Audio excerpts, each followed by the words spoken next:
va retrouver une multitude de business en ligne à faire. Donc après, c'est à vous de voir par rapport à ce que vous avez envie de faire une étude de marché aussi, etc. Dans quoi vous voulez vous lancer. Donc en amont, vous informer. Voilà, vous pouvez trouver des informations partout sur les réseaux sociaux, par des personnes qui parlent du coup de leur business, par des conseillers, par des coachs. Et sur YouTube également, il est quand même essentiel de quand même prendre en compte que n'importe quel business en ligne, qu'il y a toujours un minimum d'investissement à faire, que ce soit donc dans la formation ou dans des abonnements, etc. Peut-être voilà, d'applications et tout ça qui va être nécessaire pour la mise en place et le développement du coup de votre business. Donc ça c'est pareil, c'est à vous de prendre en compte, de faire votre business plan.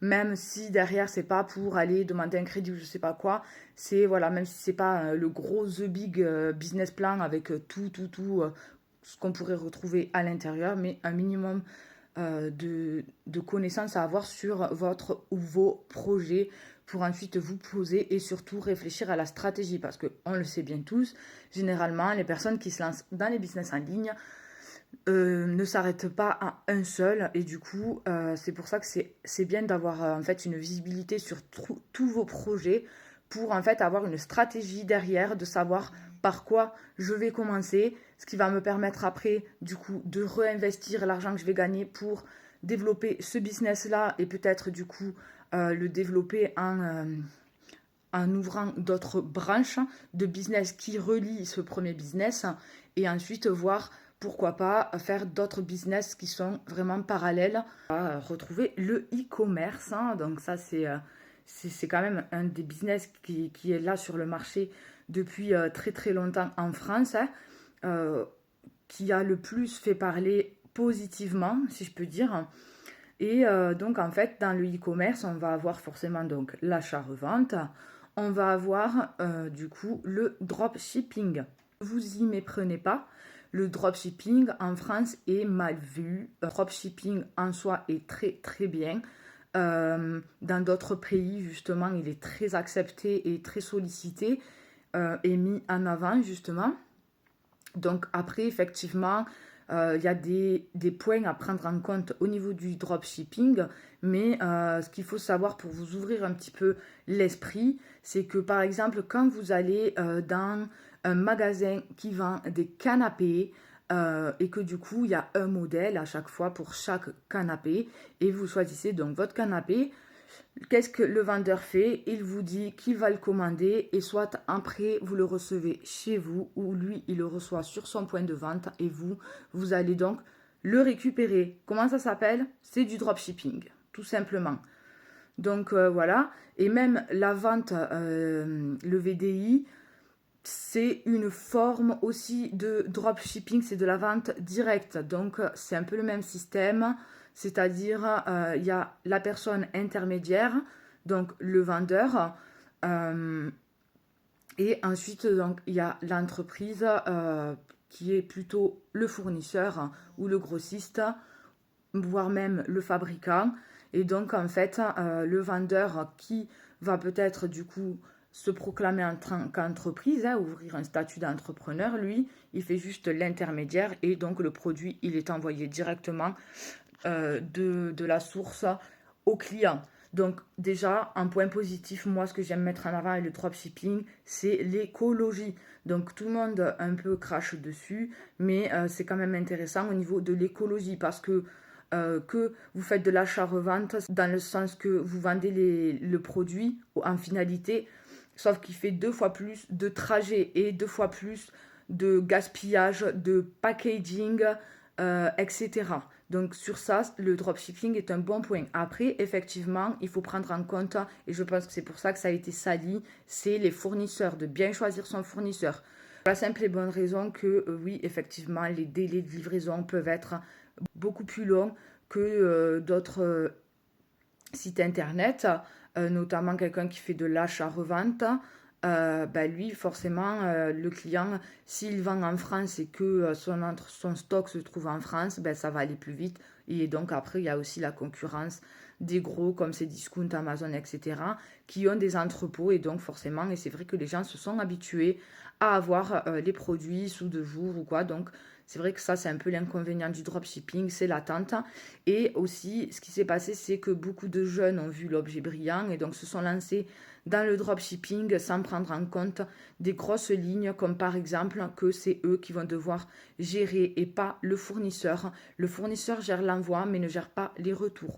Donc, si beaucoup de gens ont maltraité du coup leur retour, voilà, prenez en compte que le dropshipping, ça reste quand même une bonne possibilité. Et en cherchant un petit peu, vous avez sur le marché des super fournisseurs et qui ne sont pas forcément très très loin, ou même s'ils sont loin, qui sont très compétents justement dans les envois, etc. Donc ça, après, c'est toujours pareil, il faut fouiner. Ensuite, ce qui va être intéressant, c'est justement de se servir des gros, c'est-à-dire de faire de la vente, on va dire, en collaboration avec les gros Amazon, Cdiscount, etc. Donc ça aussi, c'est un business qui est à prendre en compte. Ensuite, on va parler de l'affiliation. Donc l'affiliation, en fait, c'est, on va dire, le gros phénomène actuel sur le marché. Pourquoi? Parce que ça demande vraiment très peu d'investissement, si ce n'est en pub, etc. On fait des collabs tout simplement et on a des généralement bonnes commissions. Donc là, c'est toujours pareil, c'est à vous de fouiner avec qui vous voulez collaborer. Mais voilà, ça reste un très très bon business à mettre en place, hein, et à ne pas négliger. Voilà, donc on se sert de quelque chose qui existe déjà et toujours pareil, nous, on va être l'intermédiaire entre la personne qui a créé les programmes ou qui vend les produits et le prospect.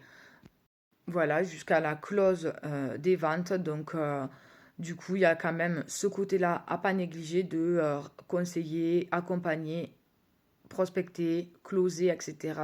Ce qui est intéressant, justement, c'est que vous pouvez vous spécialiser dans un domaine d'affiliation.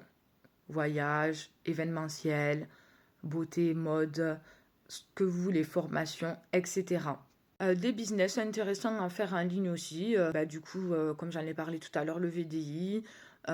Vous avez l'UGC aussi, hein, en ce moment qui est très en vogue, hein, créateur de contenu, influenceur. Si vous êtes intéressé pour faire du business en ligne, il vous suffit déjà en amont de vous renseigner sur tous ces business. Il y en a encore d'autres, hein, faut creuser.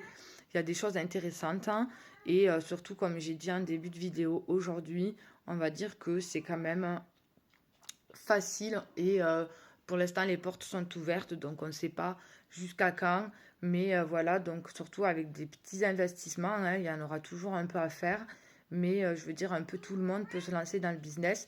Donc après, toujours pareil, regardez par rapport au business que vous voulez monter, créer quoi.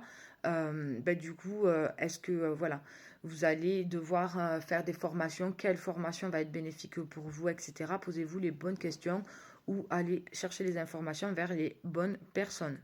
Parce qu'après aussi, en business, c'est tout simplement vendre ses propres compétences. Admettons, demain, vous faites une formation, je ne sais pas moi, pour faire du e-commerce, parce que vous voulez faire du e-commerce. Donc effectivement, vous allez savoir créer votre site internet, etc., faire vos trucs. Donc c'est sympa parce que vous allez pouvoir vous en servir pour vous. Mais vous pouvez faire un petit business parallèle, c'est-à-dire proposer aux gens de monter leur site e-commerce. Avant, je faisais de l'achat-revente et je me servais de Amen. Donc franchement, c'est très facile d'utilisation et tout ça. Je n'avais pas fait de formation. Après, moi, je suis quelqu'un qui gère assez bien l'outil technologique, expérience professionnelle. J'ai eu l'habitude de changer plusieurs fois, de prendre en main des logiciels en fait de travail. Du coup, apprendre cette capacité d'adaptation rapidement, ça veut dire que demain, je me lance sur un site, juste en farfouillant dans les boutons à droite à gauche, je capte, on va dire, plus ou moins rapidement où, comment faire les choses, etc. Donc voilà. Après, ça demande quand même beaucoup plus de temps que si vraiment vous vous formez déjà ça. Et aussi, des personnes n'ont pas le courage aussi de se lancer dans ces choses-là. Et d'autres personnes, ça va être aussi qui n'ont pas ce truc en fait voilà, c'est comme tout, des fois, la lecture pour des gens, c'est facile et pour d'autres, c'est un peu plus difficile. Et bien là, c'est la même chose. Les outils technologiques, ben, pour certaines personnes, vont être plus faciles à prendre en main que pour d'autres, hein. Voilà, c'est comme ça. Un blog sur IO. J'ai testé Shopify. Donc, en fait, au début, je me suis dit, tout le monde dit Shopify, c'est facile, etc. Et par rapport à Amen, je me suis dit, là, ça a l'air un peu plus compliqué. Mais effectivement, une fois, comme je vous ai dit, que j'ai commencé à regarder un peu partout à droite à gauche dans le site, que j'ai compris où sont les choses, etc. Ben, en fait, j'ai assez rapidement mis en place les choses. Et ce qui est en fait intéressant, une fois qu'on connaît comment ça marche, c'est facile finalement. Et finalement, c'est super intéressant Shopify parce que les intégrations sont très faciles.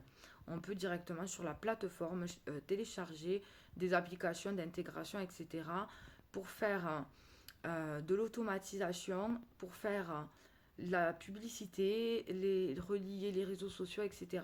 Chose qu'on ne peut pas faire par exemple sur Amen, où là, ça va être un peu du codage d'intégration. Donc c'est pareil, c'est pas si difficile en soi, mais il faut quand même un petit peu voilà, maîtriser, etc.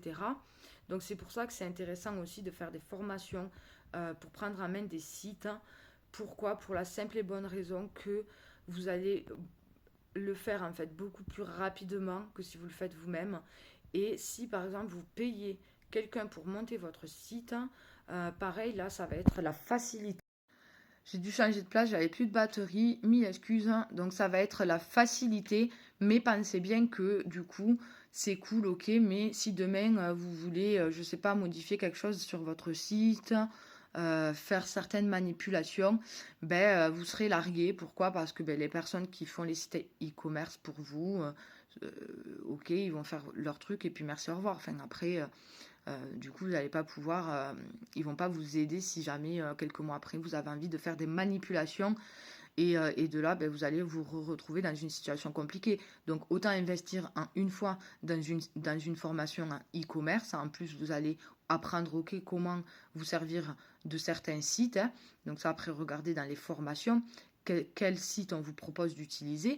Donc, comme ça, vous pouvez voir. Mais au moins, derrière, surtout si c'est des formations à vie, donc si par exemple, bon, au moins vous saurez faire vos modifications, vos trucs, ok. Mais si par exemple demain, l'application, en fait, le logiciel, il fait des mises à jour et il y a des fonctionnalités en plus ou des choses qui changent, ben, ce qui va se passer, c'est que vu que c'est un accès à vie, il y a des mises à jour dans les formations et du coup, vous allez pouvoir retourner dessus et du coup, si quelque chose change au niveau euh, du, de l'application, en fait, ben, il va y avoir des modules complémentaires ou quelque chose comme ça. Donc, vous allez pouvoir vous reformer pour pas vous embêter en fait à chercher comment ça marche et tout ça, la nouveauté, comment les modifications qui sont apportées et tout ça. Tout le monde peut y arriver. Vous pouvez tout le monde faire du business en ligne. C'est toujours se poser les bonnes questions. Qui, comment, pourquoi. Quelles sont les compétences que je dois acquérir, quelles sont les formations que je dois faire, qu'est-ce qui va me servir, par quoi je commence, quel investissement, etc. Voilà, n'hésitez pas à aller vous renseigner, ça vous engage à